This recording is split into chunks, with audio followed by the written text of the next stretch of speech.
وہ پورا نہیں ہوگا۔ تو عمران خان کی سیاست سے لوگوں کا اختلاف ہو سکتا ہے، لیکن جتنی بھی پیشن گوئی وہ کر چکے ہیں ماضی میں، وہ 99.9% پوری ہوئی ہیں۔ اب جو ہے اعتراض کیا جا رہا ہے کہ پی ٹی آئی جو ہے وہ سیاست کس قسم کی کر رہی ہے، ایک طرف مفاہمت کر رہی ہے، دوسری طرف مزاحمت کر رہی ہے۔ اسد کیسر صاحب سٹیٹمنٹس دے رہے ہیں کہ اب مزاحمت ہوگی، سڑکوں پر ہوگی۔ 2 احتجاج کی کال ہو چکی عمران خان کی طرف سے کہ جو مینڈیٹ چوری ہوا ہے اس پر احتجاج کیا جائے اور اپنے مینڈیٹ کی واپسی کے لیے جو ہے اپنا حق جو ہے وہ چھینا ہوا کو واپس لیا جائے۔ اس کے بعد سب سے اس وقت جو سب سے ڈوبیس کریکٹر کہنا چاہیے نہیں، لیکن سب سے جو مشکوک اور ڈیفرنٹ قسم کا کریکٹر ہے وہ ہیں جناب شیر افضل مروت صاحب۔ شیر افضل مروت صاحب جو بولتے ہیں وہ سوچ کر نہیں بولتے، وہ فی البدی بلنٹ ہو کے بولتے ہیں، وہ پاپولر لائن تو ہوتی ہے لیکن وہ پارٹی کی اس طرح پالیسی نہیں ہوتی، وہ پارٹی ساری ایک طرف جا رہی ہے اور جو مروت صاحب ہیں وہ دوسری طرف جا رہے ہیں۔ آج انہوں نے کیا سٹیٹمنٹ دی جس کی وجہ سے جتنا بھی میڈیا ہے وہ اس چیز کو لے کے بیٹھا ہوا تھا کہ دیکھیں پی ٹی آئی تو ختم ہوگی، پی ٹی آئی کے اندر فیصلہ کرنے والا کوئی نہیں رہا۔ اس کا جو حل ہے اور وجہ جو ہے وہ رؤف حسن صاحب نے بتائی ہے، وہ میں آگے چل کے آپ کو بتاتا ہوں۔ لیکن شیر افضل مروت صاحب جو ہیں وہ کیا کہتے ہیں جناب، جب بھی وہ لب کشائی کرتی ہیں تو اس کا نقصان جو ہے نا وہ پی ٹی آئی کو آنے والے دنوں میں پتہ چلتا ہے کہ ان کے بول جو ہیں وہ کتنے مہنگے پڑتے ہیں۔ پاکستان تحریک انصاف کے رہنما شیر افضل مروت نے کہا ہے کہ خیبر پختونخوا میں پی ٹی آئی نے کے گزشتہ دور حکومت میں بہت کرپشن ہو رہی تھی، لوگ ارب پتی نہیں کھرب پتی بن گئے۔ ٹویٹر پر جس کو اب ایکس کہا جاتا ہے اس پر انہوں نے کہا کہ آج سابق وزیر اعلیٰ محمود خان ایک ہی کان سے مائن سے 25 لاکھ روپے روزانہ کماتے ہیں۔ علی مین گنڈا پور پی ٹی آئی کے 9 وزراء کی کرپشن سے متعلق بتا رہے تھے۔ شیر افضل مروت نے کہا کہ عمران خان کو بنی گالہ کے بجائے اڈیالہ جیل میں رکھنے کا بیانیہ میرا نہیں تھا، عمران خان کو جیل میں رکھنے کا فیصلہ پارٹی کا تھا۔ عمران خان کو جیل میں رکھنے سے متعلق اجلاس میں علیمہ خان بھی موجود تھی۔ تو آپ کو بھی وہی بات کرنی چاہیے جو سی اے سی فیصلہ کرے پی ٹی آئی کی۔ آپ اپنی جو ہے قد اونچا کرنے کے چکروں میں پارٹی کا جو ہے وہ بیڑا غرق کرنے میں، شرازہ بکھیرنے میں اور دوسرا انگلیاں اٹھوانے میں آپ سب سے آج کل اول ہیں۔ آپ کو خود بیٹھ کے سوچنا چاہیے کہ آپ کے بیانات سے میڈیا واہ واہ تو آپ کی کر رہا ہے لیکن پی ٹی آئی پر انگلیاں اٹھا رہا ہے، وہ کہہ رہے ہیں تقسیم کا شکار ہے۔ وہ پارٹی جس کو 22 ماہ میں توڑا نہیں جا سکا، وہ پارٹی جس کا ووٹ جو ہے وہ نہیں ایک بھی ووٹ جو ہے وہ بدلا نہیں گیا بلکہ چھینا گیا ہے، وہ پارٹی جس میں لوگوں نے پریس کانفرنسز تو کی کہ ہم پارٹی چھوڑ رہے ہیں، اس پارٹی کو عوام نے 2/3 میجارٹی دی۔ بے شک وہ مینڈیٹ جو ہے وہ چوری ہو گیا، فارم 45 47 آپ کے سامنے وہ ساری باتیں ہیں، اس کے باوجود جب آپ کو پتہ ہے کہ بانی پی ٹی آئی جو ہیں عمران خان صاحب جو ہے جیل میں ہے اور ان سے رابطہ اور ہر وقت ان کے ساتھ ملاقات کرنا، ان سے گائیڈ لائن لینا انتہائی مشکل ہے، تو پارٹی کو چیئرمین کس کو بنایا گیا تھا؟ بیرسٹر گوہر کو۔ تو آپ کو تو چیئرمین اپنے کو فالو کرنا چاہیے، وہ اپنی گائیڈ لائن جو ہیں وہ یا اپوزیشن لیڈر جو ہیں عمر ایوب صاحب وہ گائیڈ لائن لیں جا کے عمران خان سے، وہ آگے پارٹی ساری کو چلائیں۔ لیکن آپ نے اپنا قد اونچا کرنے کے چکروں میں ان 4 دنوں میں پی ٹی آئی کو وہ نقصان دیا ہے جو پچھلے 22 ماہ میں نہیں ہوا تھا۔ مزید یہ فرماتے ہیں کہ پی ٹی آئی رکن قومی اسمبلی کا مزید کہنا تھا کہ عمران خان کو بنی گالہ لے جاتے تو وہ جنگل ہے۔ آپ کی چوائس پر نہیں، عدالتوں کی چوائس پر یہ فیصلہ ہونا تھا۔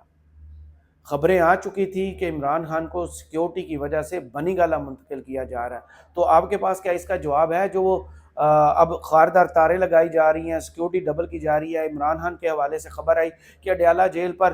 3 غیر ملکی جو دہشت گرد ہیں وہ حملہ کرنا چاہتے تھے، ان سے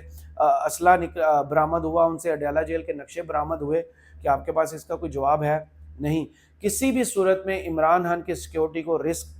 نہیں کیا جا سکتا، یہی پارٹی کا آپ کی کا فیصلہ تھا اور اسی پر آپ کو عمل درآمد کرنا تھا، لیکن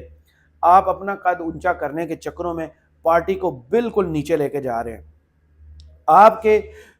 جو وہ لگائی ہوئی تیلی تھی نا، اس کے بعد اب کیا ہوا؟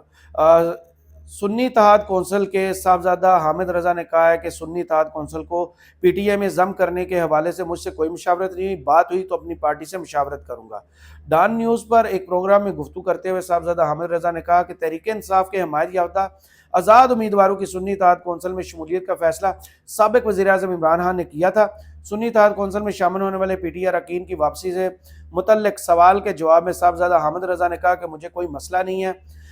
کہ پی ٹی آئی کے ساتھ یہ ہمارا عارضی تصفیہ سیٹلمنٹ تھی، یہ پی ٹی آئی کے امیدواروں کو تحفظ دینے کے لیے تھا تاکہ فلور کراسنگ نہ ہو سکے۔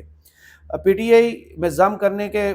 سنی اتحاد کونسل کو پی ٹی آئی میں ضم کرنے کے سوال پر صاحبزادہ حامد رضا نے کہا کہ تاحال اس حوالے سے مجھ سے کوئی مشاورت نہیں ہوئی، بات ہوئی تو اپنی پارٹی سے مشاورت کروں گا، اس کے لیے بھی تمام آئینی و قانونی پہلوؤں کو دیکھنا پڑے گا۔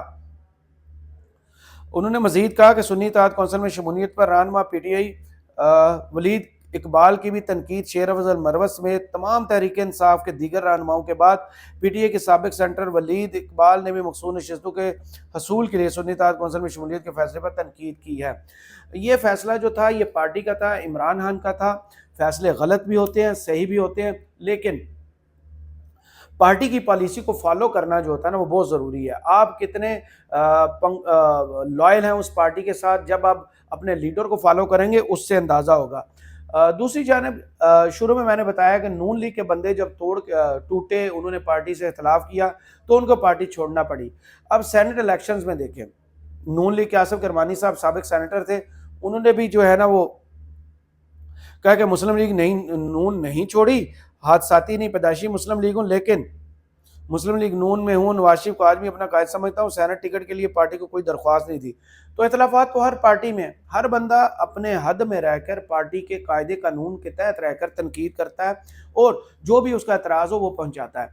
پیپلز پارٹی نے کیا کیا ہے؟ پیپلز پارٹی نے کیا ہے جی کہ اپنے رضا ربانی صاحب، فرحت اللہ بابر صاحب، اعتزاز احسن صاحب، ان جیسے جو ان کے میچور قسم کے سینیٹرز تھے ان کو ٹکٹ نہیں تھی۔ P T I peoples party جو ہے وہ بیک کرے گی انوار اللہ کاکڑ صاحب کو، ایمل ولی صاحب کو اور محسن نقوی صاحب کو۔ ہر پارٹی میں سب کچھ ہو رہا ہے، لیکن میڈیا پر تنقید صرف اور صرف پی ٹی آئی کے اندر انتشار کا شکار پارٹی کر کے چلایا جا رہا ہے۔ اختلافات ہر ایک میں ہیں، آپ یہ بھی پیٹیں پھر نون لیگ کے ساتھ کیا ہوا، آپ میڈیا والے یہ بھی بتائیں کہ پیپلز پارٹی آج کل کیا کر رہی ہے اور آصف زرداری کی سیاست کہاں سے۔ ایمل ولی جو ہیں وہ چار سدہ کے ہوں، ڈومیسائل بنوائیں اور جا کے بلوچستان سے سینٹ کا الیکشن لڑے، کوئی تنقید نہیں ہو رہی، ماشاءاللہ سے ان کو مفاہمت کا بادشاہ کہا جاتا ہے۔ اور یہاں پر ایک بندہ ٹی وی پر بیٹھ کے پوری پارٹی پالیسی کے خلاف بیانات دیتا ہے اور پھر یہ چلایا جاتا ہے کہ پی ٹی آئی انتشار کا شکار ہے، اس میں کون حکم دے رہا ہے، کون اس کو فالو کر رہا ہے، مروت کدھر جا رہا ہے، سیاست کدھر جا رہی ہے ان کی۔ تو اس کا جواب جو ہے نا وہ دیا ہے جناب پارٹی کے جو ترجمان ہیں رؤف حسن صاحب۔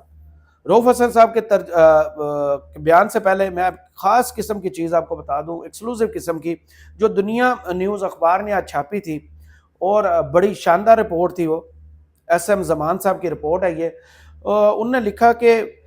سابق نگران وفاقی وزراء نے رواں مالی سال 2023-24 کے 8 ماہ میں 11,09,87,000 تنخواہوں اور الاؤنسز کی مد میں وصول کیا۔ بیرون ملک سرکاری دوروں پر 4,59,79,000 کے اخراجات کیے۔ ٹریولنگ الاؤنس کی مد میں 1,96,30,000، بیرون ملک ڈیلی الاؤنس کی مد میں 84 لاکھ روپے وصول کیے۔ ہاؤس رینٹ کی مد میں 44,40,000، یوٹیلیٹی الاؤنس کی مد میں 21,86,000، کمیونیکیشن الاؤنس کی مد میں 8 لاکھ روپے وصول کیے۔ یعنی نگران حکومت جو ہے ہمیں وہ 5 کروڑ میں پڑی ہے، 4.25 کروڑ میں۔ اب جو ہے 5.25 کروڑ روپے اڑا گئے ہیں، لیکن علی امین گنڈا پور صاحب جو ہیں، کیونکہ صوبے میں خزانہ تقریباً خالی ہے، انہوں نے وفاق سے رابطہ بھی اس لیے کیا تھا، جس کی بنیاد پر کہا جا رہا ہے کہ صوبہ جو ہے وہ مفاہمت پہ چل رہا ہے کے پی، اور پنجاب اور وفاق جو ہے وہ مزاحمت پر چل رہا ہے۔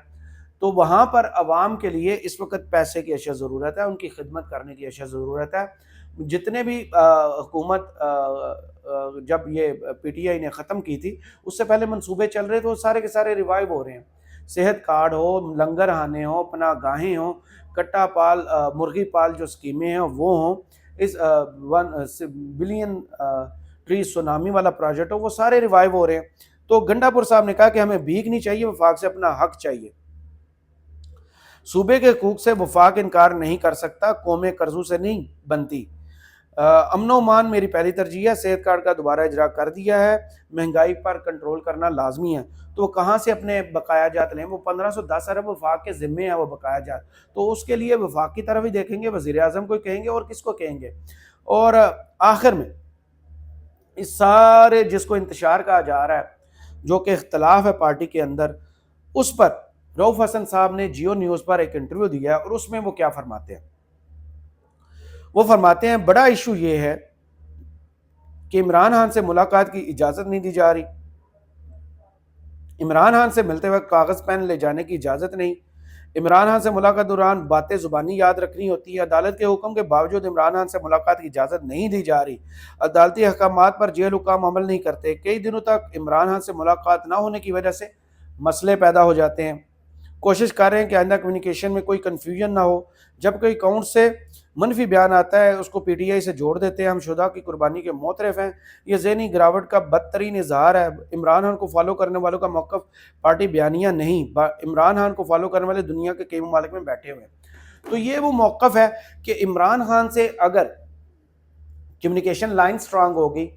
وہ دو بندے لیگل ٹیم کے علاوہ، جیسے عمر ایوب صاحب اس وقت اپوزیشن لیڈر ہیں، وہ آ کے کو بیان دیں، پارٹی کے ترجمان رؤف حسن صاحب کو بیان دیں، یا بیرسٹر گوہر کو بیان دیں، تو وہ سمجھا جائے کہ پی ٹی آئی کا افیشل بیان ہے اور عمران خان صاحب چاہتے ہیں۔ لیکن کچھ چیزیں ایسی ہیں جن میں مروت صاحب جو ہیں وہ ٹھیک بھی کہتے ہیں، جیسے مروت خان ہی تھے جنہوں نے خبر دی تھی کہ کے پی کے وزیر اعلیٰ کون ہوں گے، انہوں نے یہ خبر دی تھی کہ عمران خان چاہتے ہیں کہ کے پی کے جو وزیر اعلیٰ ہیں وہ علی امین گنڈا پر ہوں، باقی پارٹی اس وقت انکار کرتی رہی۔ کچھ چیزیں ان کی ٹھیک ہیں، لیکن ان کا طریقہ کار جو ہے اس سے اختلاف کیا جا سکتا ہے، جس کی وجہ سے میڈیا کو اس وقت وہ پوائنٹس مل رہے ہیں جو پچھلے 22 ماہ سے نہیں ملے تھے، کہ پی ٹی آئی انتشار کا شکار ہے، پی ٹی آئی میں اختلاف ہے، پی ٹی آئی میں لوگ ایک دوسرے کی بات نہیں سن رہے، جو شرازہ ہے وہ بکھر گیا ہے، عمران خان جیل میں ہے تو پارٹی پر گرفت کمزور ہو گئی ہے۔ لیکن نہیں، ان کو مل کے بیٹھنا ہوگا۔ سی جو ہے وہ سب سے مضبوط پلیٹ فارم ہے، عمران خان کی طرف سے جو ہدایات آتی ہیں، جو حکامات آتے ہیں، سی بیٹھے فیصلے کرے اور پھر پوری پارٹی کو آگے لے کے چلے، کیونکہ پی ٹی آئی وہ واحد جماعت ہے جس میں وراثت کے سر پر یا بادشاہت نہیں چل رہی، جس میں خاندانی پالیٹکس نہیں ہے، جس میں آزادانہ ایک بورڈ، اس کے تحت جو ہے الیکشن انٹرا پارٹی، اور پھر اس کو جو عہدہ دینا ہوتا ہے مکمل جمہوری طریقے سے دیا جاتا ہے۔ کرامت مغل کو اس ویڈیو سے اجازت دیجیے، کمنٹس باکس میں ضرور بتائیے کہ ویڈیو آپ کو لگی کیسے۔ اللہ حافظ۔